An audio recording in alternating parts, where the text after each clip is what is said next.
Students, to the students of Standard 8, I welcome you to this class. We have been studying about Civics chapter number 3, the Indian Parliament Need and Function. Especially in the previous classes, I have discussed about the two houses of the Parliament, Lok Sabha and Rajya Sabha. I have also mentioned the total number of the member of Lok Sabha. The total number of members of Lok Sabha are 552. They are elected from different constituencies throughout the country. So today we are going to see the eligibility to be the member of Lok Sabha. The candidates who are selected from different constituencies and sent to the Lok Sabha, what are the eligibility to be a member of Lok Sabha? So let's begin this class with the eligibility of the Lok Sabha membership. Number one, a Lok Sabha member has to be a citizen of India. To be a member of Lok Sabha, a person has to be a citizen of India. Second thing, minimum age should be 25 years. His or her, it can be he or she, both male and female can be the member of the Lok Sabha. The minimum age should be 25 years old and not less than that. Number 3, should not be a person of unsound mind. Means a person who is to be the member of Lok Sabha should be of sound mind, means mentally healthy and not a mentally challenged person. So that is the meaning, should not be a person of unsound mind, means should not be a mad or the mentally challenged person. Number 4, should not be a government employee. A member of Lok Sabha, to be the member of Lok Sabha, a person may not be an government employee, and if he or she must resign before standing for the election to be the member of the Lok Sabha. Fifth number, should pass all the qualifications fixed by the parliament. So a person who has to be the member of the Lok Sabha has to pass all the qualifications fixed by the parliament. The next is term of office. For how many years this member of Lok Sabha are elected? So that is term of year, their duration of their work. Lok Sabha members are elected for the term of 5 years. All the Lok Sabha members are elected for the period of 5 years. Lok Sabha can dissolve even before completing 5 years. Now, as I told you, these Lok Sabha members they are called MPs, member of the parliament, and they are the different ministers. In this Lok Sabha, the members, their duration is 5 years, and after 5 years again there is elections and new members for the Lok Sabha are elected. If the old members are again re-elected, they can be continue as the member of Lok Sabha. But if they are not elected by the people and new members are elected, they can be the member of the Lok Sabha. So their time period is only 5 years, and after 5 years again there is a general election. But then there is a situation, this Lok Sabha can be dissolved if these Lok Sabha members are not confidential and trustworthy. This Lok Sabha can be dissolved even before the completion of 5 years, means they can be dismissed even before the 5 years, and again there could be re-elections to select the member of the Lok Sabha. Next is the term of Lok Sabha can be extended for 1 year at a time of emergency. As I told you, the time period for the Lok Sabha members are 5 years only, but then there is a situation at the time of emergency. If the country is passing through some emergency, some difficult times, at that time the Lok Sabha term of Lok Sabha can be extended for 1 more year, so that those same members can continue for 1 more years unless the election is held. So that is in time of emergency. Next we are going to see the procedure for electing Lok Sabha member, how the members of Lok Sabha are elected, the procedures, what are the steps, how the members of the Lok Sabha are elected. So, members are elected through general elections. To elect the member of the Lok Sabha or the MPs, there is a general election. Now, when I say general election, that the election which is held every 5 years, that is general election. So why do we call it a general election? Because sometimes there is a by-election or mid-term election. By-elections are the elections which are held, by-election or mid-term elections are held before completing 5 years. This type of elections are held when any member of the Lok Sabha, any MP, they resign or government falls, then to fill the vacancy, to fill the gap, again election is held to fill that office who has resigned before the 5 years. So that is by election or mid-term election. If any members of Lok Sabha dies or any MP dies, at that time also the mid-term elections or by-elections are held. That's not a general election. So general election which is held after the completion of 5 years. So Lok Sabha members are elected through the general election. This election is held in the whole country in different dates and in different places. But during these times, the election is held in the whole country, and during this time, the member of the Lok Sabha are elected, the MPs are elected. During this, the new government is, central government is formed, and during this time, the Prime Minister also selected from the winning party. Next is the election takes place every 5 years. That general election, I told you that this is held every 5 years. Members are elected from the different Lok Sabha constituencies.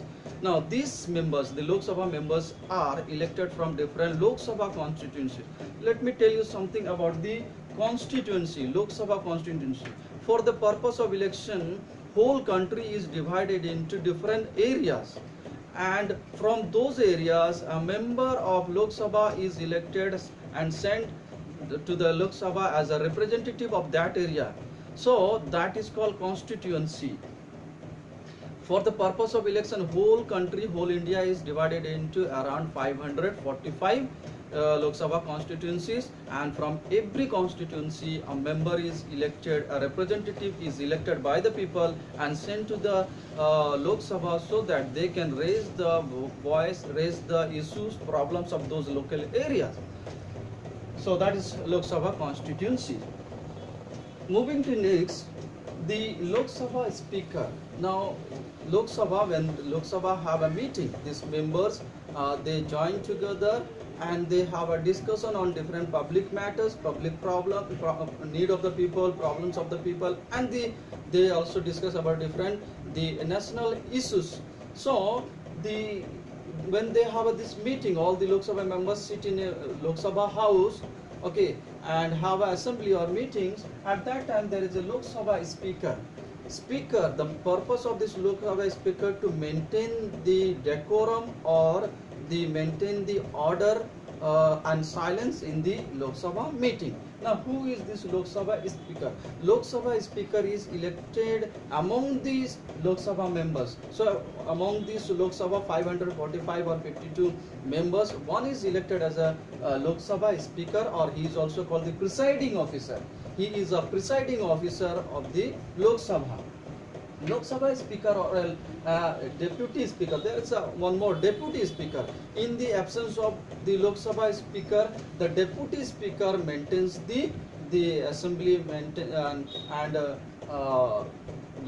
controls the assembly, and that is the duty of the Lok Sabha deputy speaker.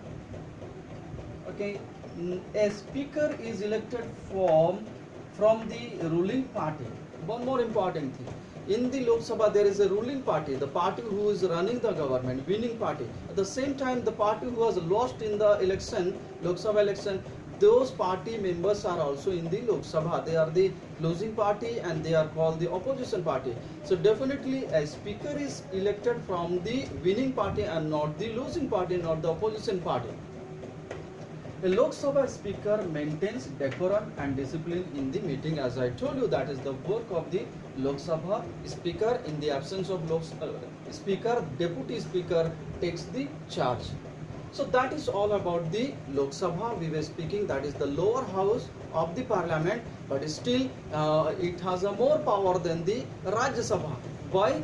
Rajya Sabha is the upper house, Lok Sabha is the lower house, but still the Lok Sabha has more power because these Lok Sabha members are elected by the people of the country, and therefore they are the representative of the people. They are accountable to the people for whatever they work they do, and therefore they have got more power than the Rajya Sabha. Let's come to the Rajya Sabha, that is the upper house. The upper house of the parliament. This is the upper house of the parliament. It is the council of state. This is also called as the council of states. Lok Sabha is also called the council of the state. And these, why they are called the council of the state? Because from every state according to their population, they send the representative to the Rajya Sabha. Now, who select these people? These Rajya Sabha members, they are not elected directly by the people of the country. Then who elect them?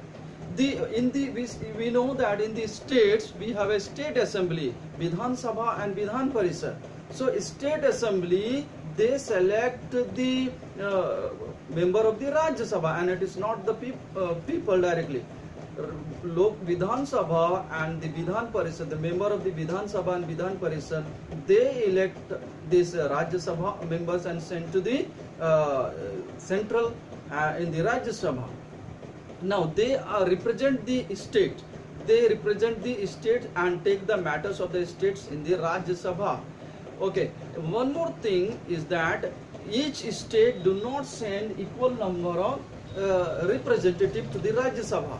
For example, Uttar Pradesh having the highest population, therefore Uttar Pradesh has the highest number of representative in the Rajya Sabha.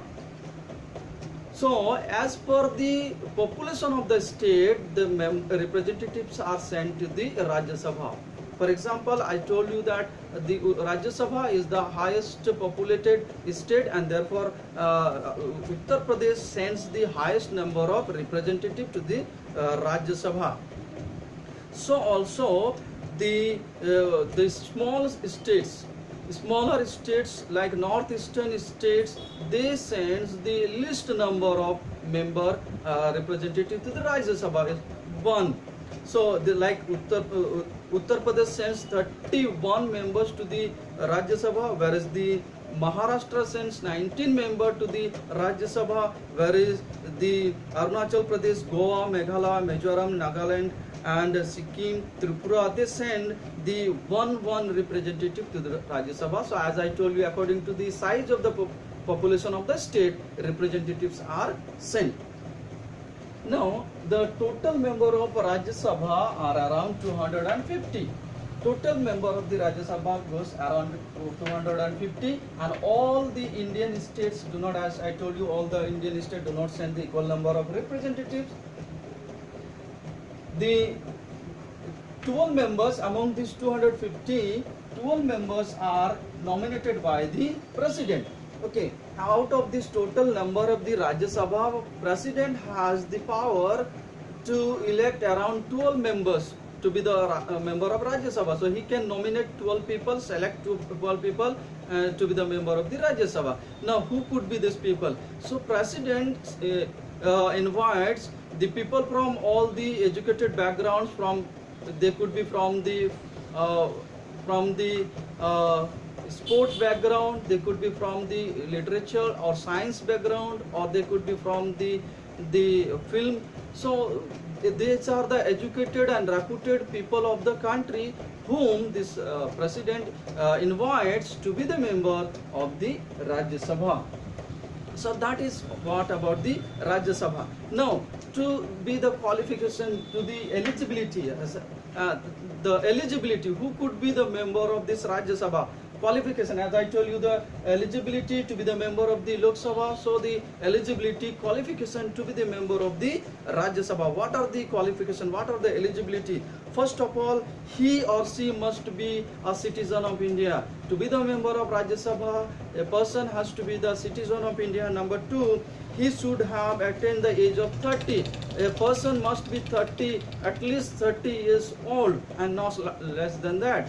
And he should be a mentally healthy person. As I told you, that person should not be a man of unsound mind or mentally challenged person. Should be mentally healthy person, and he should not hold any office of profit. As I told you, that person must not hold any the government job.